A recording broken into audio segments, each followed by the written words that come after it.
पीके का हो गया पर्दाफाश।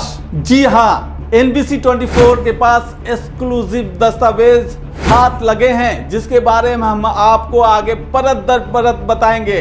बिहार के डिप्टी सीएम सम्राट चौधरी की शैक्षणिक योग्यता यानी मैट्रिक पर सवाल जनसुराज के संस्थापक प्रशांत किशोर ने उठाया था, तो आज हम पूरे सच से पर्दा उठाने जा रहे हैं। दरअसल एनबीसी 24 की टीम ने इस पूरे मामले को गंभीरता से लिया और जांच शुरू की। इसके बाद एनबीसी 24 न्यूज़ के हाथ जो एक्सक्लूसिव दस्तावेज लगे, उसे देखकर कौन सच्चा है और कौन झूठा ये साबित हो जाएगा। तो चलिए हमारे स्पेशल रिपोर्ट में आज हम खुलासा करने जा रहे हैं, क्या सम्राट चौधरी पर लगे आरोप सही हैं या फिर प्रशांत किशोर सिर्फ सियासी फायदा उठाने के लिए ये बातें कह रहे हैं। जरा इन दस्तावेजों को गौर से देखिए। एनबीसी 24 टीम के हाथ ये दस्तावेज लगे हैं। बिहार के डिप्टी सीएम सम्राट चौधरी के मैट्रिक पास होने का ये प्रमाण है।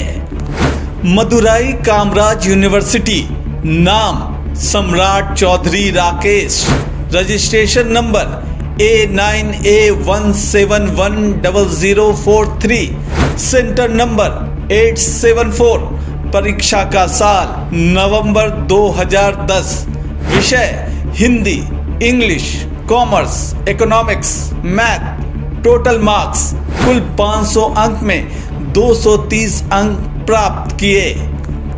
ये दस्तावेज गवाही दे रहे हैं कि प्रशांत किशोर के लगाए सारे आरोप झूठे हैं। सम्राट चौधरी पर प्रशांत किशोर ने जो आरोप लगाए थे, वो महज अपनी पार्टी जनसुराज को चुनावी मैदान में उतारने के लिए लगाए गए हवाई आरोप साबित हुए। अब जरा इस दस्तावेज को भी देखिए। ये है कोर्स कंप्लीशन सर्टिफिकेट जो मदुराई कामराज यूनिवर्सिटी ने 9 नवंबर 2012 को जारी किया है, जिसमें साफ लिखा है कि सम्राट चौधरी ने प्री फाउंडेशन कोर्स सेशन जुलाई 2008 से जून 2009 में कंप्लीट किया है। एनबीसी 24 न्यूज़ के हाथ लगे ये दस्तावेज इस बात का प्रूफ है कि डिप्टी सीएम सम्राट चौधरी ने मदुरई कामराज यूनिवर्सिटी से प्री फाउंडेशन कोर्स पास किया, जो मैट्रिक के समान ही माना जाता है। यानी साल 2010 में सम्राट चौधरी ने मैट्रिक की परीक्षा पास की। अब ये भी आरोप लगाया जा रहा है कि प्री फाउंडेशन कोर्स मैट्रिक कैसे हो गया। तो चलिए एनबीसी 24 न्यूज़ के हाथ जो दस्तावेज लगे हैं, उससे ये भी शक दूर हो जाएगा। एनबीसी 24 के हाथ लगे दस्तावेजों में अहम सबूत आरटीआई है। जी हां, देखिए, आरटीआई के जरिए मांगे गए सवाल का जवाब मदुरई कामराज यूनिवर्सिटी से क्या मिला।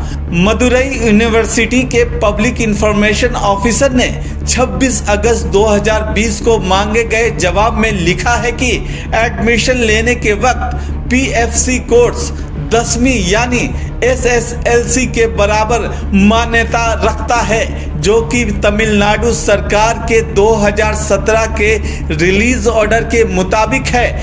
यानी ये यूनिवर्सिटी ने भी साफ कर दिया है कि सम्राट चौधरी ने मैट्रिक की परीक्षा पास की है। एनबीसी 24 ने जो दस्तावेज दिखाए, उससे साबित होता है कि प्रशांत किशोर के लगाए आरोप झूठे हैं। आरोप लगाने वाले प्रशांत किशोर अब क्या सामने आएंगे? क्या प्रशांत किशोर इन सवालों का जवाब देंगे? प्रशांत किशोर, क्या आप इन दस्तावेजों को भी झूठा बताएंगे? क्या प्रशांत किशोर ने चुनाव में सियासी फायदा उठाने के लिए ऐसे झूठे आरोप लगाए?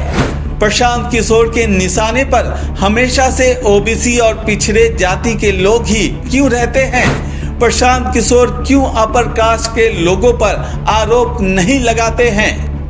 साफ है, प्रशांत किशोर सिर्फ पॉलिटिकल माइलेज के लिए ऐसे मन गढ़ंत आरोप लगा रहे हैं। चुनाव के वक्त जनता को बेवकूफ बनाने के लिए ऐसे तमाम आरोप प्रशांत किशोर के झूठे साबित हो रहे हैं। आरोप तो अब प्रशांत किशोर पर भी लग रहे हैं। बिहार के अलावा पश्चिम बंगाल में भी वोटर लिस्ट में उनका नाम शामिल है।